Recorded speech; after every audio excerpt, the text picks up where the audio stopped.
9절 짧은 말씀입니다. 짧은 말씀인데 이 짧은 말씀 안에 내용이 또 우리가 알아야 할 신앙의 본질, 기본이 들어있기 때문에 중요한 말씀이라 생각이 들어서 2절만 가지고 함께 말씀을 나누려고 합니다. 여기 24절에 나는 이렇게 1인칭 주어를 사용했는데 여기 1인칭 주어인 나 누군가 여기 서 있는 김 목사가 아니고요. 골로새 교회 성도들에게 편지를 쓰고 있는 사도 바울입니다. 누구라고요? 사도 바울. 그러면 바울이라는 건 이름이고 사도라는 것은 직분입니다. 그래서 사도라는 직분은 지금도 존재하는가 하는 겁니다. 사도라는 직분은 지금은 존재하지 않습니다. 언제까지 사도라는 직분이 존재하냐면 성경 마지막 장이 어디죠? 마지막 권이 어디죠? 요한계시록. 사도 요한이 요한계시록을 기록할 때가 AD 93년경입니다. 그러면 AD 93년경이라고 잡았을 때 교회가 이 땅에 생겨진 지 약 60년 되었어요. 60년. 초대 교회가 언제 생겨졌냐면 AD 33년 혹은 30년 경에 세워졌어요. 그래서 33년부터 93년 정도까지 60년이라는 시간 속에 하나님의 나라와 하나님의 교회를 위하여 수고했던 사람들을 제자라고 얘기하고 사도라고 이야기합니다. 제자는 누구냐면 예수님이 3년 동안 공생의 사역할 때 예수님과 12명이 함께 예수님의 사역에 동참했던 사람을 제자라 그러고, 사도는 오순절 성령 강림 이후에 하나님이 특별한 임무를 맡기기 위해서 세운 자. 사도는 누구냐? 특별한 임무를 맡기 위해서 세운 자. 따라하세요. 사도는 원일, 특별한 일. 그럼 여기서 말하는 특별한 일이란 뭔가? 하나님의 계시의 말씀을 전달하는 사람에게 사도라는 직분을 줬습니다. 그래서 특별히 바울 사도는 사도행전 9장 16절에 가면 이런 얘기 있어요. 따라하세요. 가라. 오라요, 가라요. 가라. 이 사람은 누구냐면 바울입니다. 바울은 내 이름은 누굴까요? 예수 그리스도의 이름, 하나님의 이름을 전하기 위하여 택한 그릇이다 그래요. 택한 뭐라 그래요? 그릇을 다른 말로 도구, 일꾼 이런 뜻이에요. 그러면 누구에게 전하기 위해서 택했냐 이 말이에요. 첫째는 이스라엘 백성, 구약의 언약 백성으로 쭉 내려오는 이스라엘 백성. 그 다음에 두 번째는 이방인들, 하나님과 전혀 관계가 없는, 복음을 전혀 모르는 이방인들에게 복음을 전하기 위하여 택한 도구, 그릇, 일꾼이에요. 마지막으로는 임금들. 복음은 하층 계급, 천민, 노약자, 병약자에게만 필요한 게 아니고, 복음은 이 세상의 권력을 갖고 있는 사람들에게도 필요한 것이 복음이다 라고 이야기합니다. 왜 그런가? 따라하세요. 세상의 권력은 오래 간다. 오래 가지 않는다.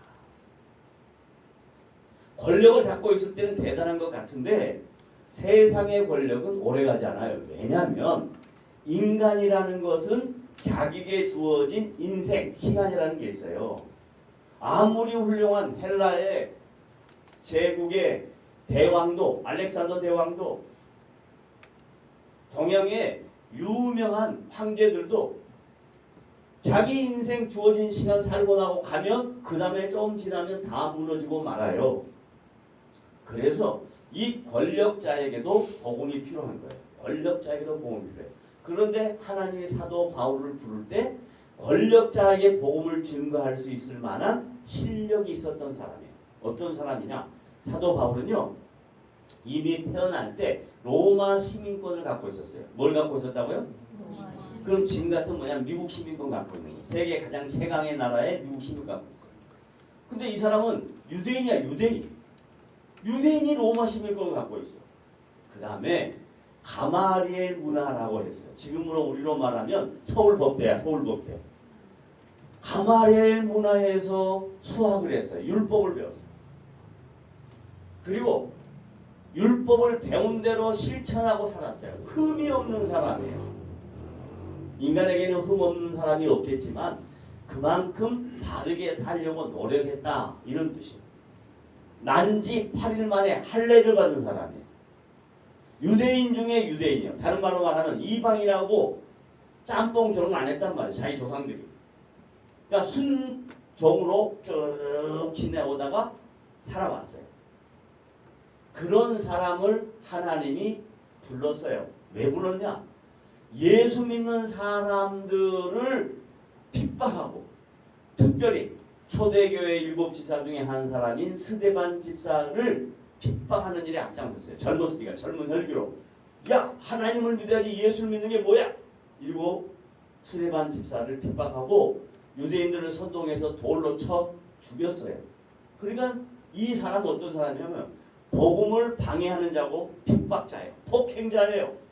그런데 그런 사울을, 그때 이름은 사울이었어요. 큰 자라고 생각했던 사울이었어요. 그를 하나님이 성령을 통해서 부르셔요. 사울아, 사울아, 내가 왜 나를 핍박하느냐 하고 부르시면서 부활하신 주님이 사울에게 나타나서 성령으로 인격적인 만남을 갖고 그의 인생이 변했어요. 그의 가치관이 변했어요. 그의 삶이 변했어요. 그의 이름이 변했어요. 그래서 바울이 돼요. 바울. 그래가지고 사울이 바울이 되고 난 다음에 바로 난 사도다 하고 폼 딱 잡고 나가서 날 따르라 이러지 않았어요. 어떻게 했냐? 하나님이 그를 따라서요. 아라비아 광야에다가 그냥 몰아넣었어요. 그래서 3년 동안 그 광야에서 철저하게 자기의 허물과 자기의 부족과 자기의 열심히 지나친 잘못된 행동들을 다 잘못을 고치고 그리고 이제 3년 만에 짠 하고 예루살렘에 나타났어요. 예루살렘에 같이 살던 사람들이 누구를 하냐면 자기를 핍박했던 사람을 알아요. 스데반을 죽였던 저 나쁜 폭행자를 알아요. 그런데 갑자기 와서 난 예수 믿는 사람이다. 그러고 난 사도다. 그러니까 그 사람들이 전부 다 놀래가지고 이게 뭐냐? 그래. 그럴 때요. 하나님께서 베드로에게 수제자인 베드로에게 베드로는 제자이기도 하고 사도가 되기도 합니다. 그래서 베드로 사도에게 성령을 통해서 환상을 보여주세요. 그 환상이 뭐냐면 큰 보자기. 뭐라고요? 우리 보자기를 아까 예배 전에 우리 이우승 권사님이 보자기에다가 백화점에 가서 물건을 사가지고 담아놓고 그리고 화장실인지 어딘지 모르지만 거기다 갖다 놓고 잠시 다른 일 보고 가만 생각해 보니까 자기 보자기를 놓고 왔거든. 그걸 돌아가 보니까 아무것도 없더래. 뭐만 남았어? 보자기만 남았더래. 자, 그 보자기, 이 큰 네모 보자기에 유대인들이 먹어서는 안 되는 짐승, 절대 먹어서는 안 된 짐승을 내 귀퉁이에다 두게 하신 거예요. 그리고 하나님이 베드로에게 뭐라고 했냐면 베드로야 이것을 잡아 먹으라 그랬단 말이에요. 그러니까 베드로가 어떻게 했을까요? 예? 그랬을까요? 뭐라 그랬을까요? 못 먹는다 그랬어요. 왜요? 난 자기가 유대인이니까. 율법으로 그건 도저히 먹으면 되지 않는 부정한 음식이니까 못 먹습니다. 그러니까 이렇게 하나님 말씀 베드로에게 내가 주는 것은 다 선한 것이다. 먹어라. 그때 베드로가 깨달았어요. 뭘 깨달았냐? 동서남북에 있는 내 짐승은 전 세계 모든 하나님을 알지 못한 사람들을 상징하는 거예요. 그래 복음은 유대인에게만 가는 게 아니라 어디에 간다고? 이방인에게 간다고. 이방인에게. 그러니까 이 이방인에 대해 눈을 떴어요. 근데 자기는 이방인들한테 가서 복음을 증거할 만한 실력이 없어. 언어도 능숙하지 않아. 또 로마 시민권도 없어. 그런데 하나님이 사도 바울을 이방의 사도로 사용하려고 그를 잘 준비시켰다가 사도 베드로의 마음을 헐 바꾸게 합니다. 그래서 베드로가 깨달았어요. 아하, 이방에게 복음을 증거하도록 하나님이 하셨구나 하고 예루살렘 교회에서 공의회를 모였는데 바울 저걸 어떻게 사도로 세울 수 있는가? 안 된다. 그러니까 베드로가 나서서 아니다. 하나님이 이방의 복음을 전하는 사도로 바울을 세우셨다. 그래가지고 이제 바울이 이방의 복음을 전하는 도구가 된 거예요. 자, 여기까지 왜 제가 얘기했냐? 하나님의 나라, 복음, 구원 역사는 유대인에게만 국한된 것이 아니고 온 사방에, 온 인류에게 증거되어져야 될 복음의 말씀인데 그 말씀을 전하기 위해서 하나님이 특별하게 인물을 부여해서 세운 사람을 뭐라 그러냐? 사도라 그런다. 뭐라 그런다고요? 사도라. 그리고 100년이 지나면 그 사도리 죽고 나요. 그러면 사도리 죽고 나면 하나님이 누구를 통해서 일하냐면 그 다음에는 따라하세요. 사도 다음에 시도로 할까? 유도로 할까? 뭘로 했을까요? 에? 뭐라고 뭐라고 했다고? 유도? 속사도로 했어. 뭐라고요? 속사도. 속이라는 말은 계속된다 이런 뜻이야. 속사도. 속사도로 하나님이 일을 하세요. 그때부터는 속사도부터는 성경의 계시가 끝났기 때문에 속사도가 해야 할 일은 뭐냐면 계시된 말씀을 바로 전달해야 될 책임이 있는 거예요. 속사도 때부터는. 계시가 끝났으니까 요한계시록 끝났으니까 그 다음 속사도가 감독이 돼요. 감독이 되고 난 다음에 그 다음에 이름이 뭘로 되냐? 목사가 돼요. 목사. 그러니까 목사는 사도예요? 사도가 아니에요? 사도가 아니에요. 근데 목사가 사도인 것처럼 착각하는 사람이 수도 없이 많아. 특별히 좀 이렇게 몸이 건장한 사람들은 그래. 자기가 사도인 것처럼 착각을 해. 아니요. 절대 그렇지 않아요. 목사는 사도가 아니다. 목사는 제사장이 아니다. 목사는 뭐 하는 사람인가? 이제 마지막 결론에서 얘기할 거예요. 자, 그러면 하나님이 사도를 세워놓고 사도에게 뭘 맡겼냐? 뭘 맡겼냐? 오늘 본문 말씀이에요. 자, 다 같이 24절 읽어봐요. 시작. 나는 이제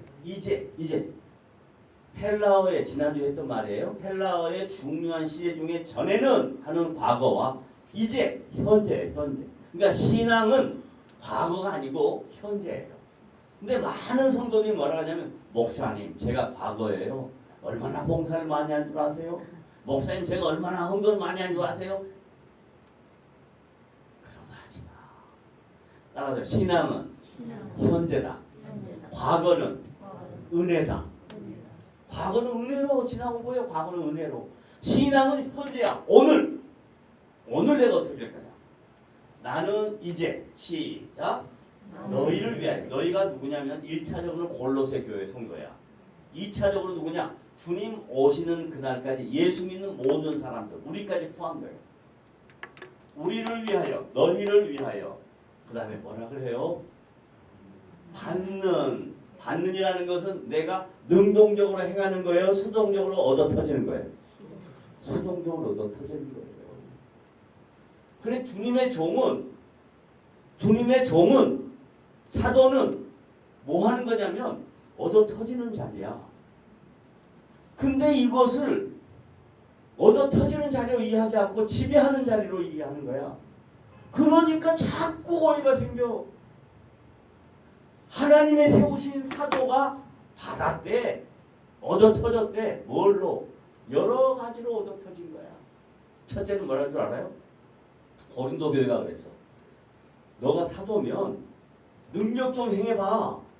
능력을 행해보란 말이야. 이렇게 얘기한단 말이야. 사도 바울한테. 그러니까 바울은 뭐라 하냐면 나는 자랑할 게 너무 많아. 뭐까지 자랑할 수 있냐?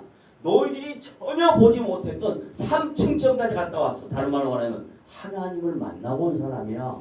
그런데도 불구하고 자기를 자랑 안 해. 왜 그러냐? 자기를 자랑하면 하나님이 안 보이고 사람이 보여.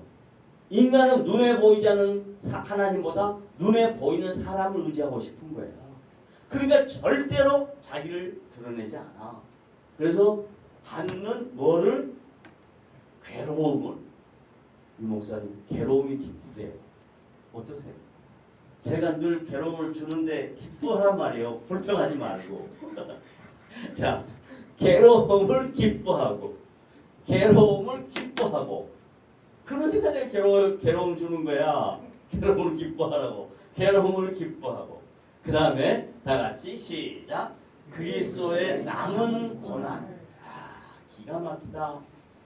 예수를 믿는다는 것은요. 주님이 걸어가신 그 십자가의 길을 다른 말로 뭐라 하냐면 남은 고난이라고 해요. 신앙생활이라는 것은 주님이 걸어가시는 길을 따라가겠다는 거지. 주님이 고난 당하신 것을 나도 함께 고난 당하겠다는 거지. 하나님 고난 주지 마세요. 나는 안 아파야 돼요. 하나님 나는 100세가 돼도 나는 뻣뻣해야 돼요. 이런 게 어디 있어. 그런 거 없어요. 나이가 들면 다 무너져. 아파. 그럼 아프면 이렇게 해야 돼. 하나님 이 아픔을 통해서 하나님을 의지하게 하시니 감사합니다. 하나님이 나의 노쇠함을 통해서 인간이 아무것도 아닌 것을 알게 하심을 감사합니다. 이러면 되지. 아이고 나는 왜 이렇게 아파. 따라서 나의 노쇠함을 뭐 하자? 감사하자. 나의 노쇠함을 감사하자. 나의 남은 받는 괴로움을 기뻐하고 그리스도의 남은 고난을 남의 시작. 그의 몸된 교회를 위하여. 여기 교회가 뭘까? 지금 남산교회일까? 교회는 누구냐면 나예요. 나. 누가 교회라고요? 내가 교회요. 그러니까 주님이 예수 믿는 모든 사람의 아픔과 고통을 아시고 우리의 옆에서 성령으로 우리를 지켜주시고 보호해 주시겠다는 약속이에요. 그런데 성도는 이 땅에 살아갈 때 고난을 받는 건 당연하다. 왜? 그리스도의 남은 고난은 우리에게 주어진 거니까. 그렇게 정리하면요. 하나도 두려울 게 없어. 무서울 게 없어. 담대함이 생겨. 얼마나 담대해지는데 아무것도 아니야. 아무것도. 눈에 보이는 거 아무것도 아니야. 담대하게 주님만 바라보고 갈 수 있어요. 그 다음에 교회를 위하여 어디에 채운다? 내 육체. 다른 말로 우리의 삶. 모든 삶에 채워지는 거예요. 이게 기독교의 신비예요. 이게 성경에서 말하는 신자의 생활이에요. 그 다음 두 번째 25절. 다 같이 시작. 내가 어디의 일꾼이 됐어요? 교회의 일꾼. 그러니까 성도들의 일꾼이 됐어. 그러면 똑똑해서 훌륭해서 능력이 많아서 내가 일꾼이 아니라 성도 중에 제일 성도답지 않으니까 하나님이 부른 거예요.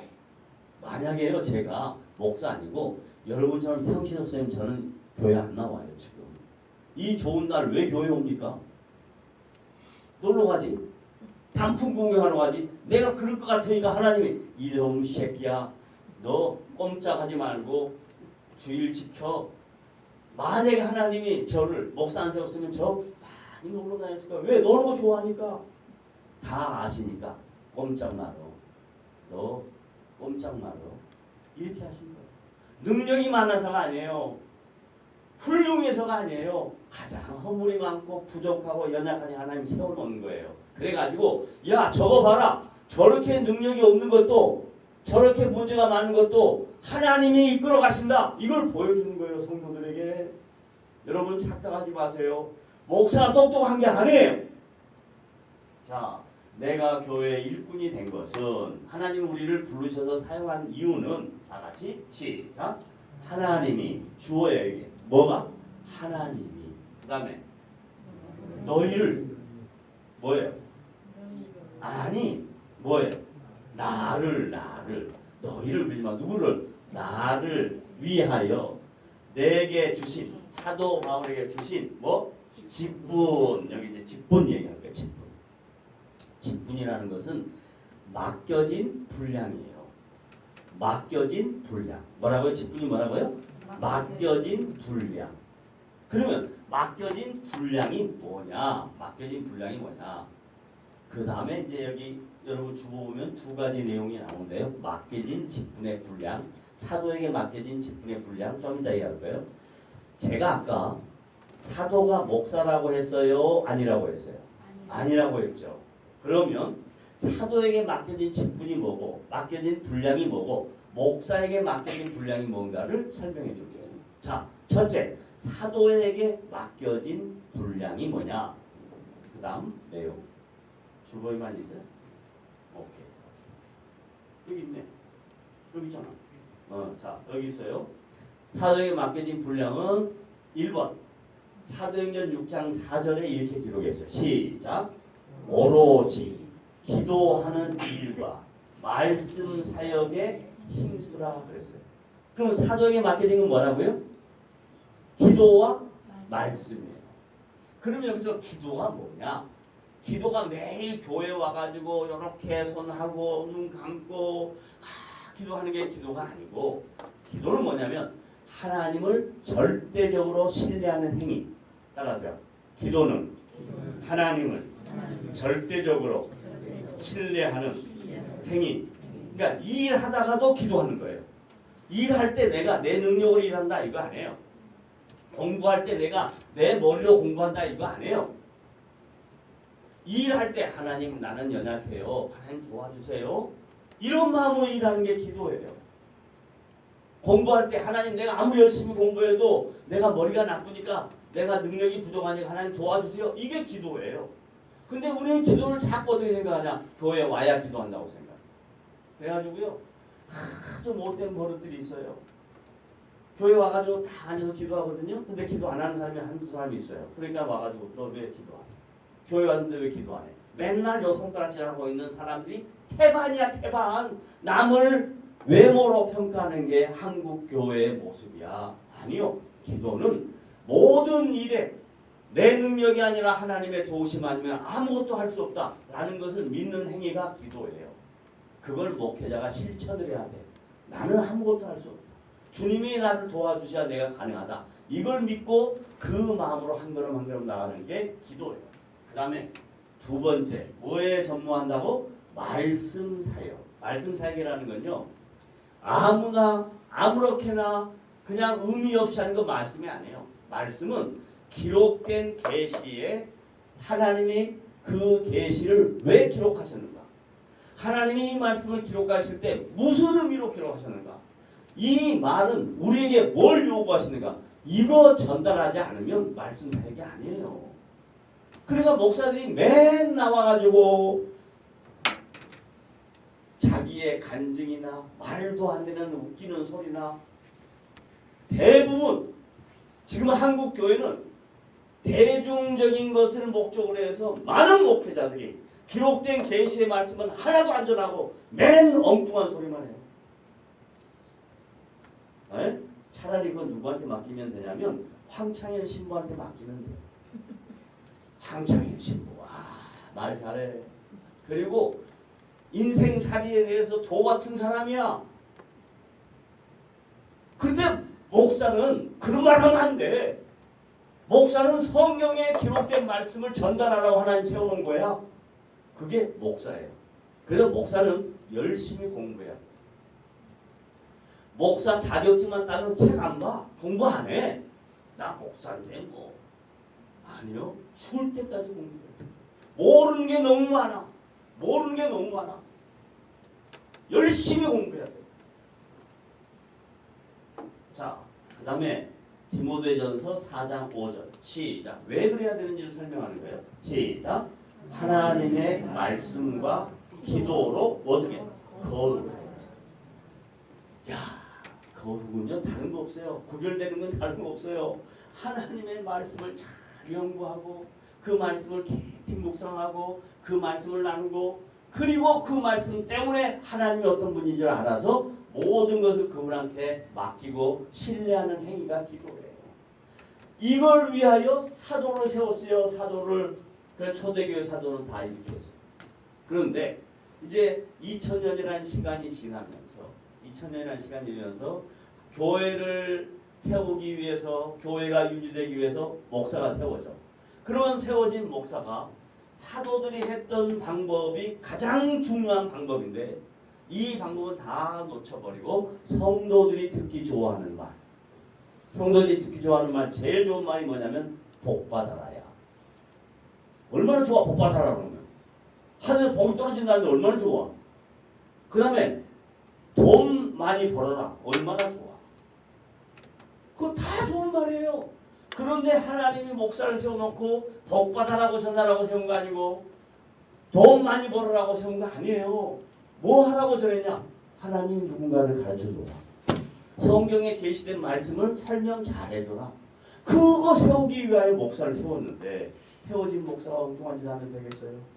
그래서 오늘 우리가 이 짧은 2절 말씀 가지고 함께 말씀을 나누면서 사도 바울이 골로새 교회 성도들을 생각하면서 내가 너희들을 위하여 받는 괴로움을 기뻐한다 그럽니다. 저는 사도 바울만큼은 요만큼도 따라가지 못하지만 요 근래 그런 걸 많이 느껴요. 아, 내가 주님의 몸된 교회 성도들로 인해서 어려움을 받더라도 기뻐하자. 어렵더라도 기뻐하자. 노력합니다. 그렇게 생각해 보려고 매우 마음을 열고 주님 앞에 제 마음을 갖다 내놓습니다. 괴로움 받자. 그 사도 바울을 받는데 나도 받아야지. 그런 마음으로 하고 있어요. 마찬가지로 기도하는 일과 말씀 사이에 힘쓰려고 노력하고 있습니다. 말씀과 기도로 거룩해지려고 노력하고 있습니다. 제가 스스로 요즘 평가를 합니다. 하나님, 제가 말씀과 기도로 조금이라도 거룩해졌다면 그것으로 됐습니다. 그것으로 하나님 앞에 이 마지막 사역들을 잘 마칠 수 있도록 도와주십시오. 이렇게 하고 있는 거예요. 여러분들도 말씀과 기도로 거룩해지는 복된 인생 되시기를 주님의 이름으로 부탁을 드립니다. 아멘. 자, 보세요. 골로새 교회 성도에게 보낸 이 편지가 골로새 성도에게만 한 게 아니라 오늘 나에게 한 말씀이다. 오늘 나에게 주신 이 말씀을 잘 묵상하고 여러분이 하나님을 잘 알아서 하나님을 기쁘게 해드리는 복된 성도가 되시기를 다시 한번 주님의 이름으로 부탁을 드립니다. 아멘. 기도합시다.